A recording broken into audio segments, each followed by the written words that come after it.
Welcome everyone. Fantastic. Welcome to Paranoia-X, and welcome to an afternoon of cybersecurity. My name is Tormod, and I'll be your guide throughout this webinar. Given the circumstances, I am very pleased that we were able to pull off a Paranoia event in one way or the other after all. And I'm very thrilled to be able to present to you two of the most leading cybersecurity experts, and of course acclaimed public speakers as well. They do not need any introduction, but I will try and introduce them in the best way possible. They're Monica Verma and Chris Roberts. Having both in the same room is actually quite unique, and we're very proud of achieving that. And we are also pleased to see that so many of you have attended the webinar. Chris Roberts is one of the most known cybersecurity experts in today's landscape. His honest and shoot from the hip approach has converted many souls to the Church of Cybersec, and he openly shares his knowledge, which consists both of information security expertise and a deep and meaningful insight into the human psyche. On top of that, he manages to stay one step ahead of the masses of the game, if you will. I believe it takes a hacker to know a hacker. Chris is deeply involved in security R&D, consulting and advisory services, always with the goal of protecting us against cyber attacks. The question is, can he protect humans from being hacked? I'm already scared stiff by the evolution of biotech and nanotech, and I'm not sure I'm that keen on turning 200 in 2177. In his upcoming talk, The Gift of Long Life, Chris will walk us through this twilight zone. And I recommend all of you to just sit back, relax, at least try to relax. So Chris, it's all yours. Thank you very much. Gratefully appreciated. And good to be on here. It's I really wish we were physically there in your neck of the woods, but I'm kind of glad still for the social distancing, I have to admit, although I'm based in the US and apparently about half the population has forgotten how to social distance. The rest of us are all still hunkered down waiting for the zombie apocalypse just to, keep rolling through. So without further ado, we're going to have a little bit of fun. Monica's talk was absolutely fantastic. It was great. It was informational and ton of awesome stuff in there. Mine's going to just we're going to ratchet it up a notch, basically. We're going to have a little bit of fun and cause a little bit of chaos and mayhem in the world now. So, as you guys can see, opening slide, nice welcome one on the left-hand side, a very nice nanotech nanobot, and on the right-hand side, something from Matrix. And, hang on, I need to actually hit the slides button, don't I? Where is it? Next, there we go. And, yeah. Matrix called, they want their machines back. It's really interesting. There's always this very, very interesting stuff in technology, and especially if you look at the stuff that came through movies and you look at the stuff now, the Dick Tracy watch that we had, 20, 30, 50, 60, 70 years ago, how, as we say, art mimics life. But in our world, the technology we develop tends to mimic what we have seen through media and theater and art. And so it's going to be interesting to see where this is. But we are going to have a little bit of fun with the gift of long life and the amazing curse of may we live in interesting times. For those of you that want to get hold of me, hit me up. Typically, I'm hanging out on LinkedIn. More often than not, that's the civilized side of the world. And Twitter is where I used to do a little bit of ranting. I do occasionally still, but more often than not, it's just pictures of the dogs, and off we go. So, brief agenda. So we're going to have a quick little intro. Current state of things. Let's actually take a step back. Let's actually build off of what Monica was talking about, and actually let's look at where we are today.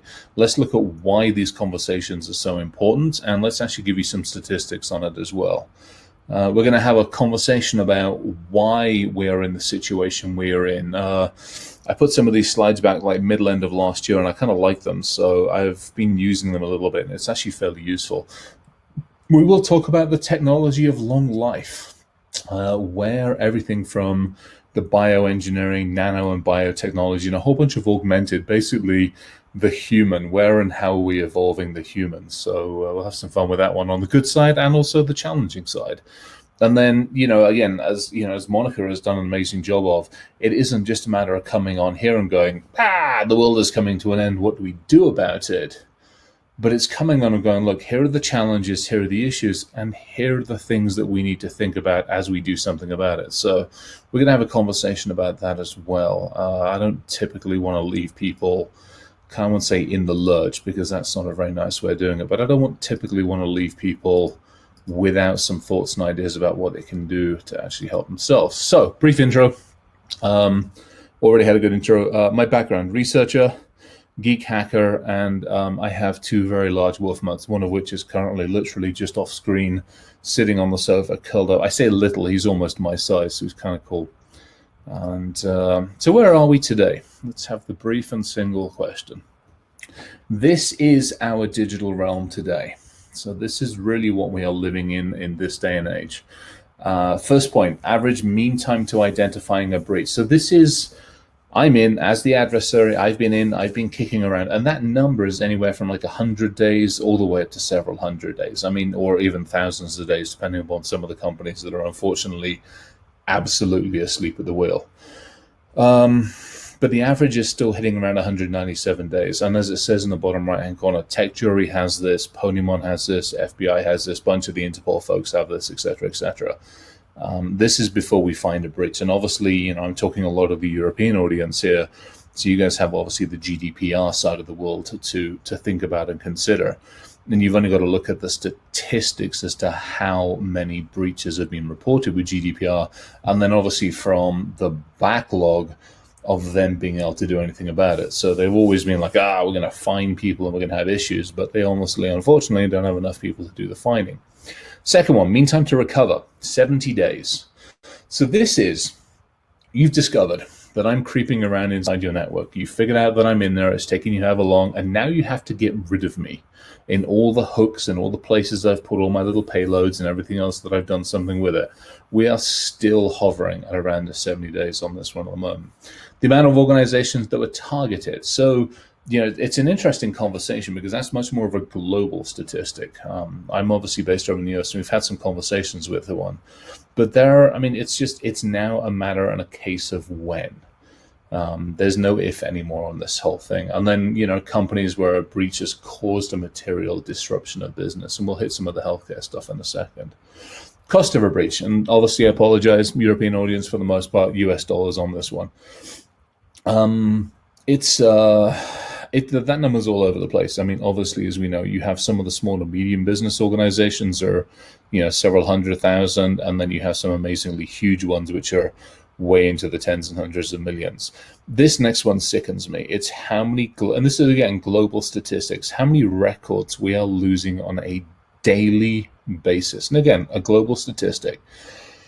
And you look at it from like a health perspective, you look at it from just any kind of intellectual property, anything that is privacy or any of those data. And you've only got to take a look at how much data we've lost globally, annually, divide that by the amount of days in a year, and you end up at about 22 million and a half. And for all of the organizations that are out there that are just sitting there going, it won't happen to me, it'll never happen to me, and all these other things, it's literally, 33% chance of being breached in the next 24 months. So again, it comes back to that. It's the when, not an if statement anymore on this whole thing. So, healthcare, given the fact we're talking about pandemics and we're talking about healthcare and we're talking about humans, let's have a quick look at what's the state of healthcare. I took some headlines. I went out and dug around the internets and a couple of just very simple ones. Number of patient records breached nearly triples in 2019. It wasn't a good statistic anyway, and it's just unfortunately keeps getting worse.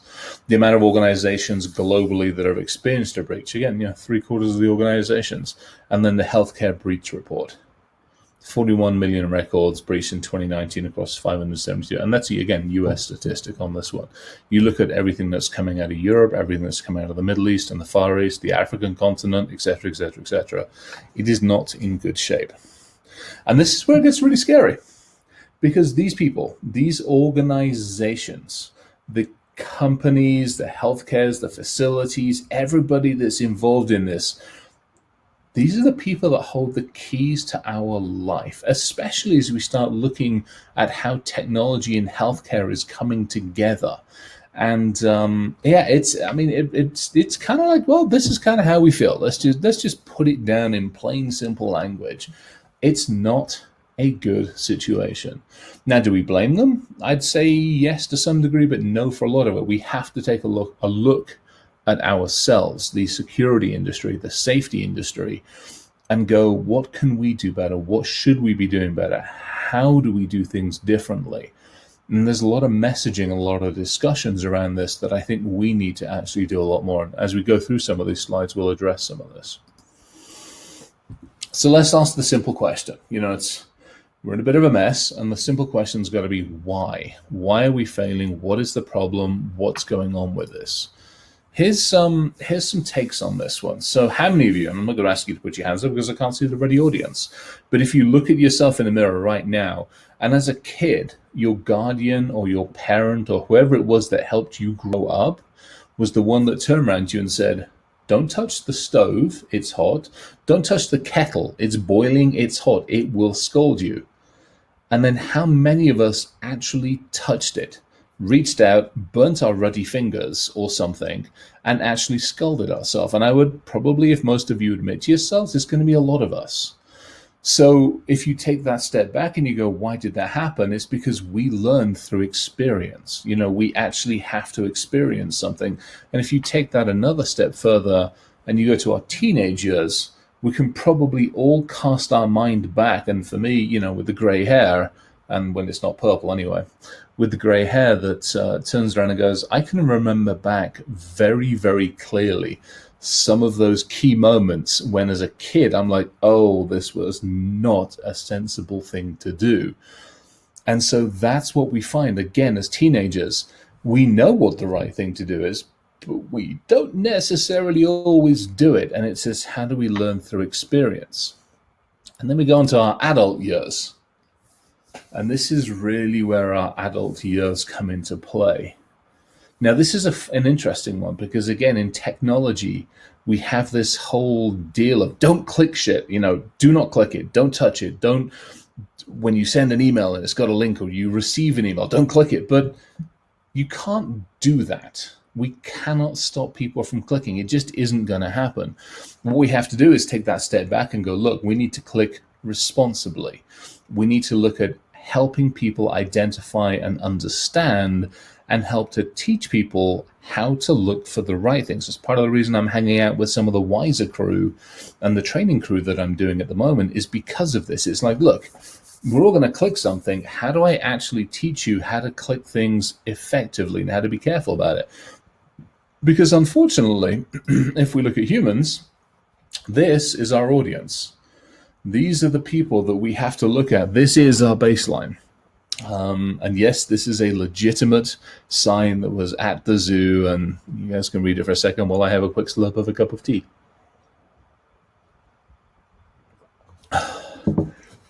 So, welcome to our baseline of humanity. Now, for those of you that are science fiction geeks, this is a really good saying, and I love this one, and it's 7 of 9, so the last part of this I really, really like. We lack harmony, cohesion, and greatness. It will be our undoing. So with all this said, we're sitting here. We've got a lot of rubbish going on. We have a lot of challenges. We have a human population that's maybe, how should we say, not necessarily well-informed, well-armed, or well-aligned to understand the future and what we're proposing and how we're charging off down the world. And now we're going to extend life, potentially. So this is kind of where we see with this whole things. So let's move on to that section. Human augmentation, or the other way of looking at it is, the other way that most people seem to, or not most, a lot of people seem to be aggressing it and talking about it is, augmented human, AH. And then networks and stuff like that. So how extensive is it? We've been talking about this for quite a number of years, and I've done a number of lectures on this. And so the question obviously becomes one of how extensive, where are we? Is it just still pie in the sky stuff? Is it still science fiction? Or have we actually got to a point where, oh yeah, look, we have got to a point. where we are putting a lot of implants. Now, we obviously know the standard ones, the pacemakers, the defibrillators. Those are very, very well known. We've had issues. In the US, we had some challenges with those. It was almost 10 years ago now when one of the vice presidents actually had one, and they realized that we could get to it through a wireless attack. A number of amazing folks talked about it. If you look at one of the other ones, up on the top right-hand side of the screen, Barnaby Jack, who was an amazing individual in our industry, just absolutely pioneer in the industry, had the conversations around insulin pumps and demonstrated live how to attack an insulin pump. Now, some advances have been made, but quite a lot, again, you have to look at the industry and what they want to do, which is get these things out. You have to look at us, the community, and look at where we are, which is a lot of the safety and security side of the world. And we tend to look at things a little differently than other people do. And we also tend to look at things not just when they're in situ or when they're out there, but also we tend to look at things when they're actually like, okay, how is it integrated? How does it communicate? How does it talk into the entire life cycle? So if you look at the left-hand screen where we talk about all of the various different skin systems and skin modes and blood textures and temperatures, we all know that these have to communicate both inside the body and then outside of the body again. And that bottom right-hand slide really kind of talks about it more effectively. Some of the stuff in that bottom right-hand slide, for those of you who can see my screen, over my right shoulder and my left shoulder, I have two computer systems. The one over my right shoulder, when I have a different headset on, is actually monitoring my EEG sensing. So it's actually watching me, and I'll talk a little bit more about that a little bit later on. But I have it so that I'm actually getting it to do all sorts of anticipation work. But again, it comes down to the communication protocols. We took a look at some of the prosthetics that we're doing, or the digital work that we're doing. And we're taking a look, there's some amazing advances that we've made in this world in a couple of different areas, both the prosthetic side of it, where we're integrating it more into the human, but also from telemedicine, where we're, especially during the COVID, back to what Monica was saying, especially during the COVID stuff and any pandemic, to be perfectly honest, and any remote, you look at Australia and the amount of telemedicine they have because of the remoteness of the locations, where we're handing patients more and more technology. We're integrating more and more of their bodily controls into smart devices and everything else, which is, where we come to this one. We talk about how integrated are these, and unfortunately, they're very, very integrated. You look at the sensors, and then those sensors are obviously talking to an interface, which is normally, an iPhone device or a laptop device, or in the case of some of the stuff we hit, an actual skin-embedded device. And there's various different sensors talking various different languages that will have the conversations. And then obviously that then goes back to an architecture or a system, unfortunately sometimes still in the cloud, which to the layer 4, as it says here, then goes back to obviously the physicians, the healthcare, and my database, depending upon what kind of mood we're in on this one. Now, for those of you who are relatively eagle-eyed and awake at this time of the day, you'll see something right in the middle of this, which is IoT, which is where we have this little statement. So yes, we have taken the Internet of Things with its 26-ish billion devices by the end of this year or end of next year, with its absolute minimal amounts of security in most cases, and we've integrated it to the human body. And this is how we've done it. So as we look at some of the technologies out there, we actually look at the standard networking protocols that we see today, with some variations on some of them. There are Bluetooth architectures out there in use. One of the ones we talk about is actually a pill that then communicates with a patch that then talks Bluetooth to the phone and some other things. There's Zigbee, there's wireless, all sorts of different implementations. Some of the cellular stuff is absolutely fantastic. There's now some of the stuff that they're working on trialing, and the IEEE has put out, is the ability for us to now transmit, especially with the 5G networks that are out there. There's some amazing conversations happening on integration points that we'll get into as well. As humans, how do we more effectively integrate into a digital world without necessarily consciously having to actually interact? How do our body rhythms get measured? How do we actually move around smart cities and all these other conversations? And if you start looking at some of the 5G architectures and you start looking at where some of those human integration points are, it makes a lot more sense now as to why they have such an extensive, edge-based presence. Now, quick squirrel moment. How many of you? I put a post up on LinkedIn, not LinkedIn, up on Twitter. Came out of the BBC yesterday. Some dingleberries were selling these $400 USB sticks that apparently put a protective 5G dome around you and stopped you from being, attacked by 5G signals. Please, for crying out loud, don't fall for any of that crap, because apparently somebody took the entire thing to pieces, realized it was a regular, $10 USB stick that somebody put a color-coded patch on and called it literally a 400 pound, I think it was, for this stupid thing. So there is a ton of FUD, fear, uncertainty, and doubt out there about the whole 5G thing. I'm not saying I'm a huge proponent of 5G, but I'm also not going in for the conspiracy theories of some of the stupidity that's out there about it. But M-band, the mobile bands, or human band side of it. So the spectrum, RFID, something that we've all lived with. For those of you that have smart cards and smart chips and payment systems built into the phones and everything else, RFID is obviously that electronic induction side of it. So typically the device is passive until it's introduced to an electric or an electromagnetic current, at which point it opens up, it says hello, and it dumps all your information, which is part of the reason that we've been able to use card skimming effectively over the years. And then UHF frequencies. So if you notice, for those of you that are in our field, the security field, or even the IT and technology field, almost every single one of these is a known technology that we have. So commercial, off-the-shelf system. So if you look at now, you go back to the healthcare conversation and go, okay, we're developing all of these amazing technologies. We're putting all sorts of embedded technology into people. And we're using existing communication technologies for it.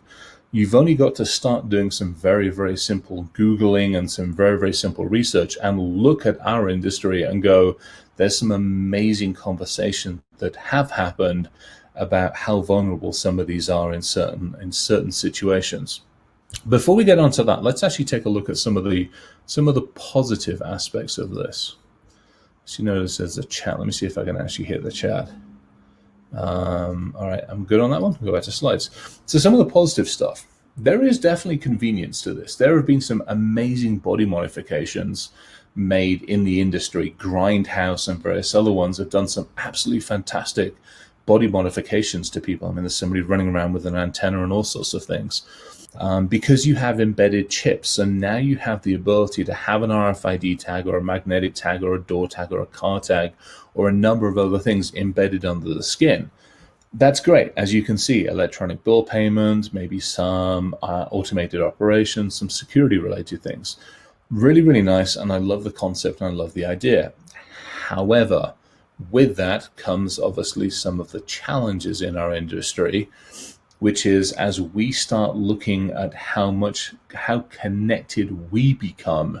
So you put an augmentation device in. If you have an implant going for any kind of Alzheimer's or any other kind of schizophrenia or anything along those lines, there's obviously a monitoring issue that we have to deal with. And again, you look at the European side of the world and you start looking not just at GDPR as a whole, but privacy as a whole, and you suddenly realize that you're putting a lot more monitored capabilities into you as the human.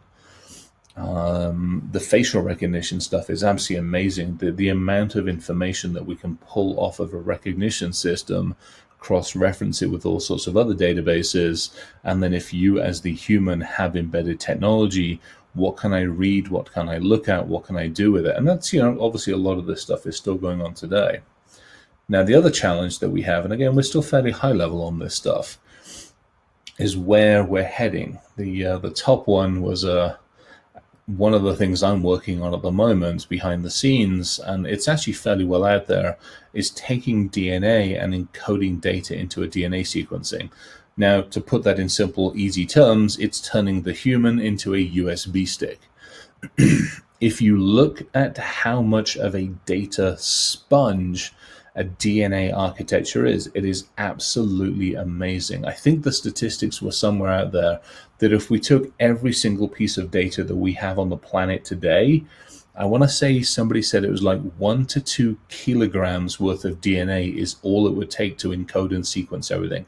So if you really think about that, put that into context, every single piece of information out there, every single piece of knowledge, everything and anything you could possibly ever want to know. Monica's got the 5 languages, but imagine being able to speak more than that. Imagine having the knowledge inside of you for every other language out there and how to contextualize it, how to use it, the colloquialisms that go with it, all basically encoded inside you. And obviously then the challenge is, how do you interface with it? How do you get that data out there?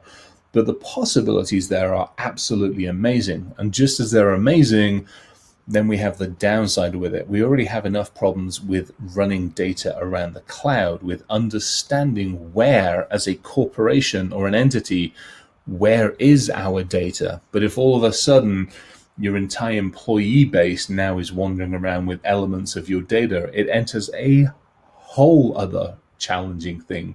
I mean, simply, can you imagine this? I go work for an organization, fairly large corporation, turn up on day one, they're like, absolutely amazing. Yeah, Mr. Roberts, congratulations, you're working for us. Here's your employee user manual, and you need access to all the data in the development, research, and development side of the world. Here it is, drink up and enjoy yourself. It's on and now I'm carrying around all that data, but a week later, I'm like, I'm done working for these guys. How'd you take the data out? How does the organization know what I've done with that data, where that data is, how that data is moved? We already have enough problems with understanding where our data is, the privacy of it, the control of it, the management, the destruction of it, and now we're potentially looking at doing this. So it's absolutely fascinating. The bottom screen, it gets even more interesting. So in our world, we have some amazing technologies for doing scanning of networks. I've used them. I've actually got Blade RFs, Hack RFs. I've got software-defined radios. We have all this other technology for like Bluetooth RFID. So we're able to look at pretty much the entire spectrum. And there's full spectrum analyzers. Those things can get a little bit expensive, but there are full spectrum analyzers that are cheap enough that if I want to start looking at us, the human, as the next target, it will be very easy and very simple for me to basically run a laptop, run it onto a portable device, and as a human walks by, or maybe as you go through the airport, you walk through the metal detectors, you go through any kind of a smaller, more controlled environment, the ability to now scan, look at you in the full electromagnetic spectrum, and go, what are you carrying? What do you have? What signals are you emitting? And how can I influence those signals? Now, some of the manufacturers are saying, well, you have to be close. This is kept within the body. There's actually some amazing research about literally body. We talk about body area networks, but there's some absolutely fantastic research where it talks about actually using the bloodstream and some of the other sensory systems as the actual conductive network itself. Some amazing research. And if it works, it'll be fantastic. But we still have to think about this because, again, the argument is, well, you have to be close to me. So security by obscurity, which we'll get to this in a second. But the challenge on that one is I'd argue it's wrong, because if we look at where the idea, crystal ball, to throw the crystal ball at, we already talk and work and have these conversations and integrations with smart cities and smart homes, transportation. Now we're looking at building the smart human. If we are brought into the world of convenience, so remember that first early slide when we talked about convenience, it's really nice and really easy to know that I can get to my bank through my automated hand system, or I can access and open my house door, or all these other things that I can do with an automated system. You start looking at that and you go, well, hang on, if I'm integrating that into the house, then the house is actually integrated into the smart city. The smart city is integrated into the smart grid and the transportation system. So you now introduce, all you're introducing then is how do I basically move between those different zones effectively to get to the human. One of the biggest challenges we've had in our world is the interconnectivity of everything. We all talk about separation and segmentation and how wonderful it is. but not everybody implements it effectively. Not everybody does it correctly or the same, or it's not done through a common set of standards, or any one of the other excuses, unfortunately, that we tend to use. So literally, the human potentially now becomes another node or a cluster of nodes on an ever-expanding network. Great, because we can collaborate. Downside, because those of us that are on the adversarial research side of the world, we just look at us as another set of IP addresses and what can I do with it? So we remove the humanity from a lot of this stuff. Now, take this another step further, because we haven't finished yet, not by a long way. As it says, it gets better.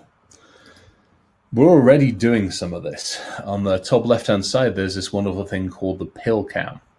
And it's actually been approved from an FDA. So in the US, it's actually been approved. And they've been using it for a number of years, as you can see on this one.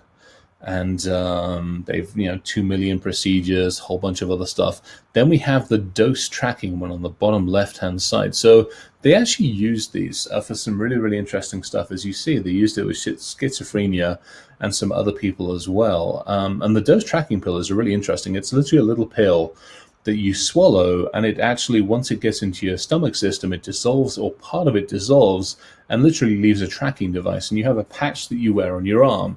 That patch that you wear on your arm then communicates with your smartphone. And so what I ended up doing, I actually had a number of these, and actually I've been using them a little bit, same thing with the pill cam. I actually have the receptacle for these things.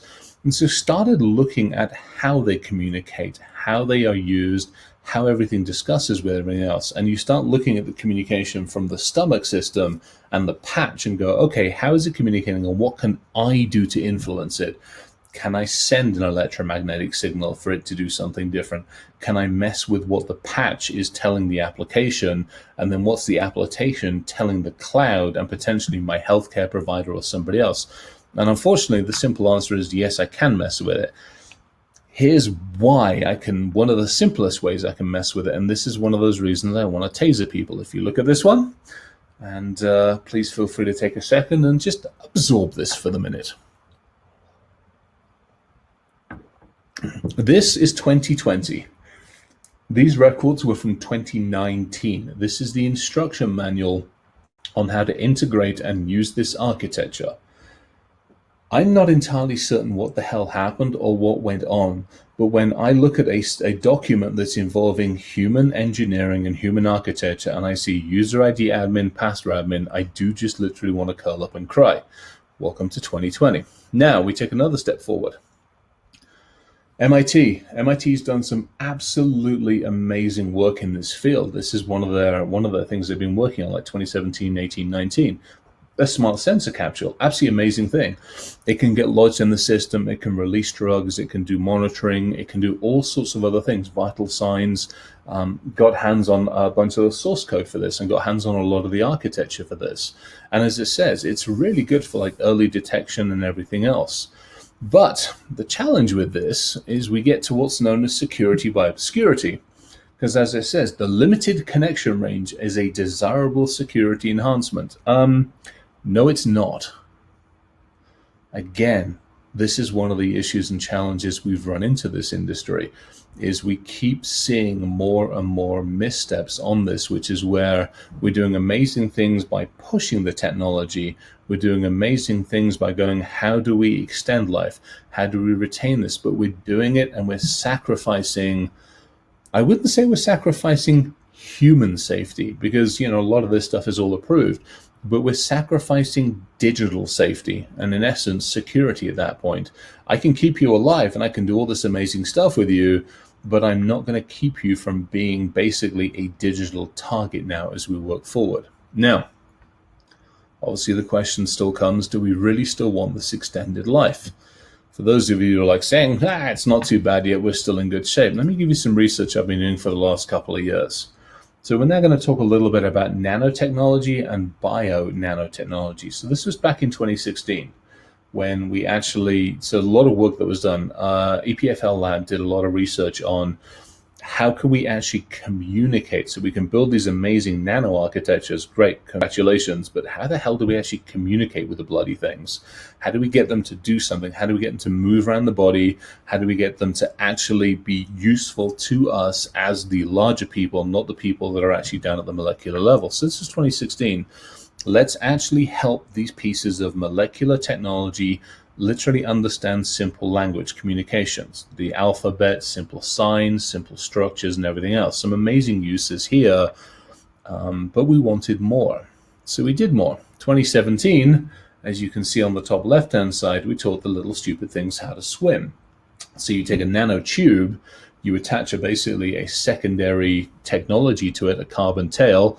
So back to the opening slide with the matrix with those little fluttery things. Then you apply a frequency source to it, which obviously induces that tail to move, and hey presto, now you have motion. We can also teach them how to code. And the case on this one is recognizing different chemicals. So again, amazing movements and forward progress in technology where we're looking at encoding these things, we're looking at doing some great things to these things, we're looking at getting them to run around the body, literally, and actually look for certain things. Amazing for cancer research, Alzheimer's, you name it, absolutely fascinating. Which is why when we fast forward to where we are, we're heading in this way, we have some actually amazing things. To me, the biopsies, the arteries, and then some other the drug delivery stuff is absolutely fascinating. As it says, the corkscrew drills through arteries, blockages, and breaks at the back. Just some amazing technology that we're able to do, which means invasive surgery gets taken down heavily, all sorts of great things. And we are charging off on this one, but we're charging off without thinking about, as it says, hacking the code.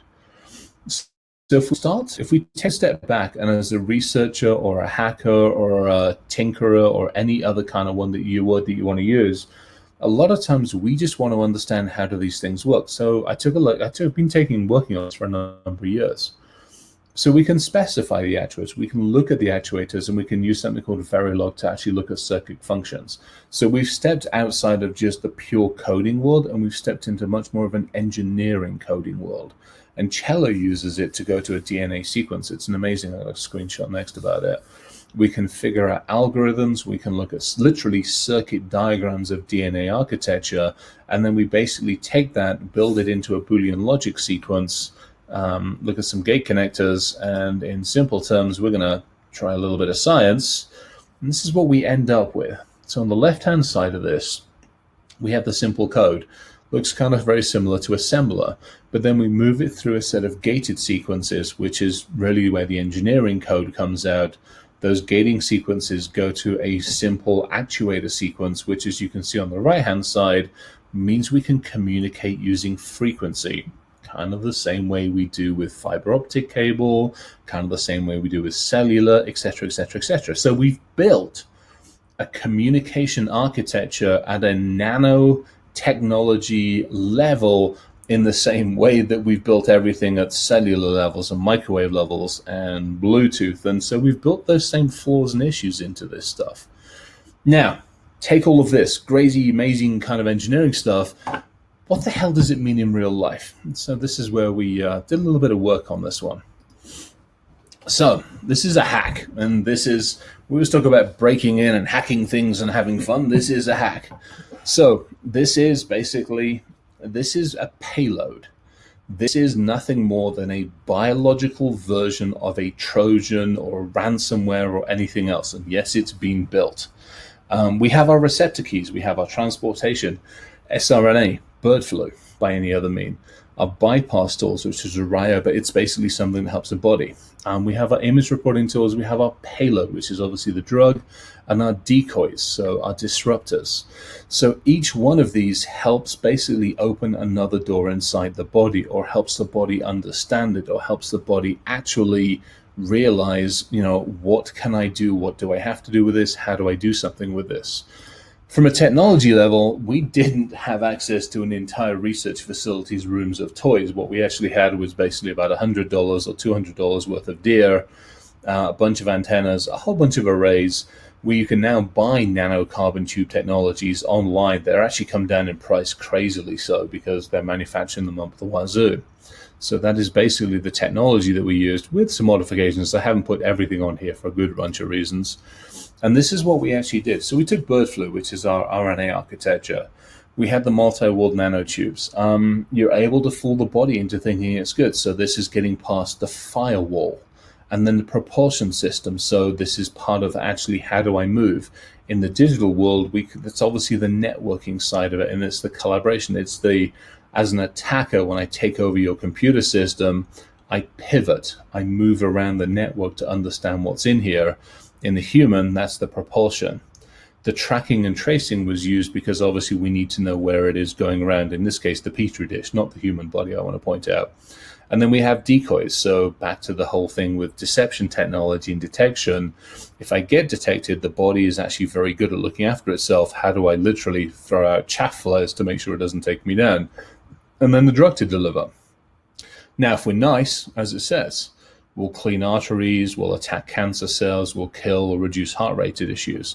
But unfortunately, with technology where it is now today, if we get it wrong and we do nasty things, we'll start taking people out, because I'll turn that from looking after cancer cells into looking at attacking red blood cells, which gets kind of messy, or your heart rate monitor, or your pacemaker, or your insulin pump, or your embedded schizophrenia system. Any of that, we start messing around with basically human life.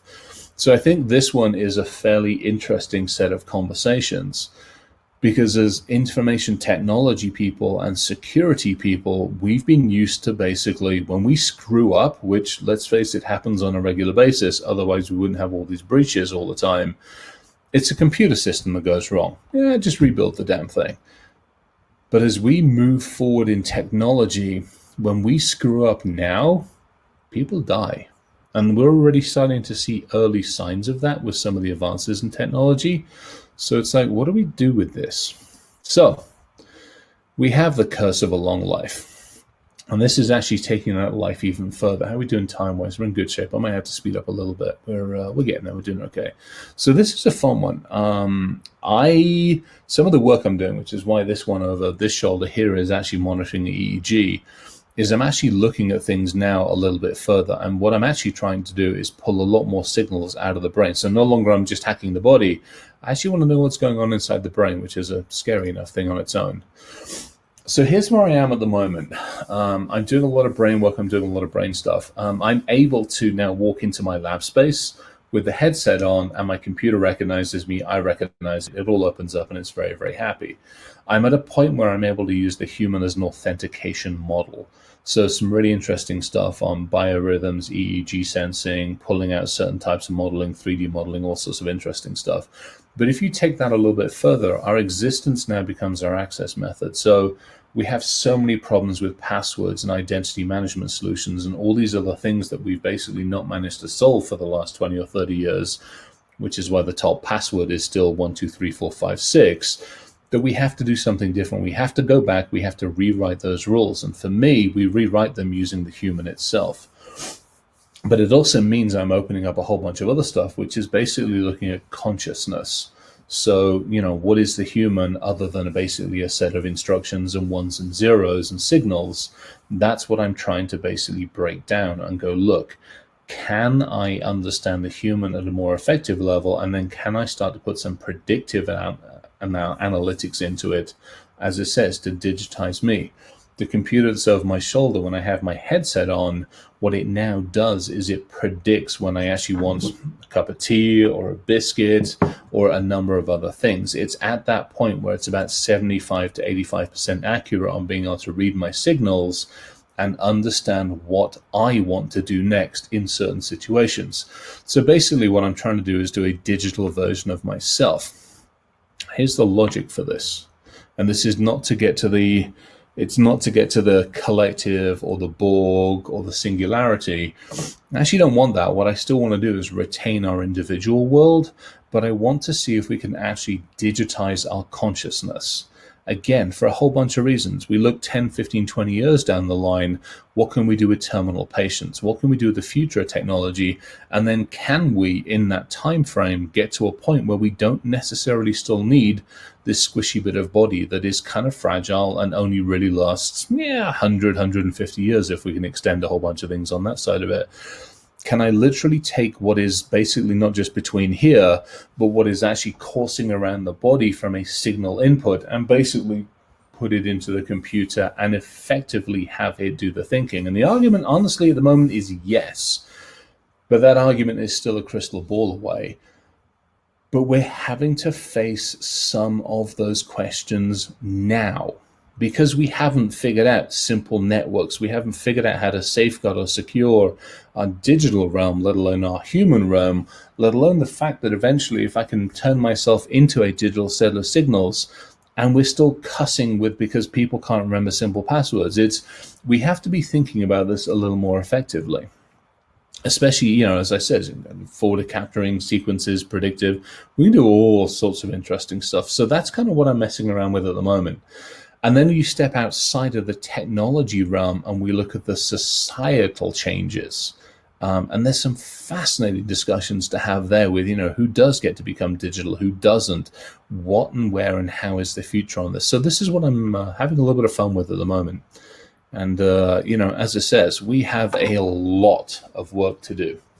So we've basically, we've hacked the human, we've broken the brain, we've taken over everything. And you're screwed. I mean, that's really about as nice as I can put it. You're absolutely thoroughly screwed. But I don't want to leave us there. I do want to take a step back and go, what do we do about it? And to me, it's got very little to do with technology. It really has to do a lot with the human ourselves. So we talk about communication. How do we more effectively share ideas with each other? So some of the stuff I'm working on, how do I actually share this? Well, this is obviously an amazing forum to do this kind of thing. We talk about cooperation. How do I work with fellows and peers and everybody else in the research worlds, and how do we do that effectively? And then coordination. So obviously there's some amazing advances being done in this field, but they're pushing the boundaries for the sake of the human, not to look after the human's digital self. So we have to get over that and have to figure out how to have those conversations. And then collaboration. This is definitely one of those fields where as individuals, we really can't succeed. How do we collaborate effectively together with individuals, with other countries and people around the globe and go, how do we fix this? And then the next one is really we have to look at the security industry. So our industry ourselves and go, we need to change. Here's why. When we go in and we talk to companies, we normally go in an adversarial relationship. I'm going to come in, I'm going to do a pen test. I'm going to penetration test you with a piece of software built after an Indian deity that slaughtered everybody. Kali. Not the nicest thing you want to do. Hi, I'm going to walk in and I'm going to slaughter you. I'm the red team. That doesn't really inspire confidence. I'm going to use ponies and pineapples. We don't use a language that people understand. What we tend not to do when we go and talk to people and talk to companies is we don't go armed with the tea or the coffee, the donuts, the bagels, the pastries. We walk in typically in an adversarial way. So we really have to change that. And our weapons that we choose and our ways that we collaborate and communicate have to be at the forefront. And we need as security professionals to actually take that on board and go, how do I change how I work and how I interface with the world more effectively? Here's some reasons and some things. So this is an amazing individual. For those of you that know XKCD online, Randall Munro is the genius behind this. And for those of you that don't, go online, start looking at XKCD, and you'll squirrel for the next couple of hours. This is a book that he put out, which says, talks in a language others understand. This is something that I kind of want people to read and go, how do I communicate in a way that you will understand, not in a way that I'm comfortable with? I'm cognizant of time, so I'm going to speed up just a little bit. We're actually running, we're getting off on slides. We, humans, good grief, we need to ask more questions. What I love about the COVID separation, to be perfectly honest, especially on forums like this, I was doing one yesterday or the day before yesterday. We did an hour-long talk. We had 110 questions in the talk. It was amazing. We had all these people just asking questions. Do me a favor, retain that when we get back together again. Do not clam back up again, and don't think that, oh my gosh, I don't want to be the one that raises my hand and asks the question. Quit that shit. Raise your hand. Ask the bloody question. The only way we advance is if we question more, but we tend to forget that, unfortunately. This is it. This goes back to the collaboration side of the world. I got a huge soft spot for the DevSecOps world that's out there. There's a huge bunch of amazing stuff. Alan, Mark Miller, all those other people do some amazing work in collaboration between development and security and operations. I mean, you looked at some of the previous slides. So much of that, the integration, the communication, the coding and everything else could be fixed, and we could remediate more effectively if security and dev and ops worked closer together with the organizations. So huge proponent of that one by far and away. We have to share. We got to get a lot better at sharing, a lot better at sharing. We're not good at it at the moment. And unfortunately, we see it. GDPR sees it. Unfortunately, when you get breached, it's the same bloody breach that happened to your neighbor. Your neighbor didn't raise their hand and go, I had a problem fast enough. They waited for the lawyers. They waited for the 30 days. They waited for everything that they needed to do before they raised their hands, at which point it was too late for the community to effectively react. Because as an attacker, if I can use that same attack in multiple different places, I will. So for me, this whole call out is really, how do we effectively share the information that we have? How do we do it in a way which benefits everybody around us? There is a way. Figure this shit out, please. The equation. Years and years ago, when we started this industry, we talked about people, process, and technology. I'd argue in a lot of cases, and Monica hit this one very, very effectively, which is we have really kind of missed the people. We really have ignored the process. We talked about tabletops. She did an amazing discussion about tabletops and how effective they are. But we keep chasing technology. We've gone down this route of technology will be the savior. No, it bloody won't.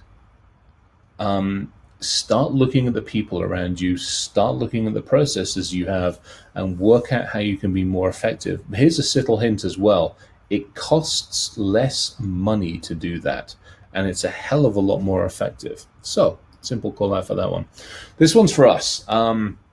There's a lot of us in this industry. There's a lot of us that have worked in this industry for a long, long time. And every now and again, and I'm probably one of the worst proponents of this one, but we ourselves in this industry need to unplug and look at our own mental health. We're not good at it. We're not effective at it. And especially with everything that's going on at the moment with the COVID side of it. I mean, we're all working crazy hours. We're all doing a shed ton load of stuff. Please look after yourself. It's the nicest way I can put it. All right, so there's more. You hopefully get the idea on this one. So we are running on time. So I've got some final thoughts, and I promised Grandma would make an appearance. Here is Grandma. Here's my reason for this slide, a fundamental attribution error. We're going to get breached. We know it happens. We're going to get attacked. We know it happens. Here's what I would like us to do. When it happens, I want us to learn from it. What I don't want us to do is to blame everybody else, is to blame somebody, blame technology, blame the people around us, and blame a failure in other people. What I want us to do is look in the mirror and go, what could I have done differently? What could I have been better at? How can I learn from this experience? Unfortunately, I'm based over in the US, and we're really good at going, who can we blow up next to blame? We get attacked by nation states. We need to declare bollocks to that. Take a step back and go, why did I allow myself to be in a position to be attacked?